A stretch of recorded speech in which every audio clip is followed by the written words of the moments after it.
Yang kedua, maksimum 60% untuk komitmen. Apakah contoh-contoh komitmen yang ada? Setiap bulan kita kena bayar. Satu, bil telefon, bil elektrik, bil internet, bayar kereta. Oh, ini kereta ni paling keras sekali ni. Banyak orang dia punya bayaran untuk kereta sahaja, tuan-puan, lebih daripada 30% daripada gaji dia. So bayangkan kalau gaji dia 3,000, 1,000 tu adalah kos bela kereta saja, bukan beli dan bela. Mungkin dia bayar 700 untuk kereta dia, bayar bulan-bulan, bayar rumah, betul, lagi dia pun bayar lagi maintenance, protex, takaful kenderaan, minyak petrol sahaja kadang-kadang sampai 400-500 kan, kalau jalan jauh tu kan. Kalau yang selalu balik kampung tu memang kering lah.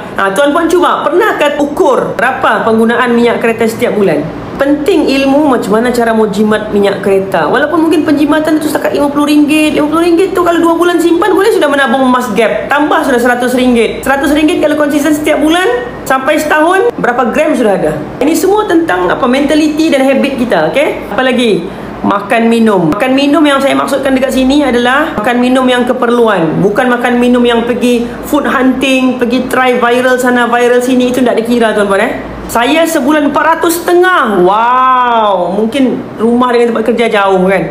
Dan saya punya pengalaman, antara perkara yang heaven dalam hidup ni adalah bila tempat kerja kita dekat dengan rumah. Yang paling heaven sekali work from home lah.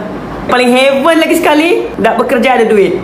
Kan? Okay, mungkin persekolahan anak. Ini pun besar ni, kos sekolah anak. Kita mau masuk sini ni, hutang PTPTN, sedekah, infak kita, nafkah kepada pasangan. Ini semua ni tidak boleh lebih daripada 60%. So kalau gaji 3,000, berapa? Jangan lebih daripada 1,800. Tapi pengalaman saya buat berdasarkan kewangan orang kan, biasanya dekat komitmen ni akan merah. Maksudnya apa? Lebih daripada yang sepatutnya.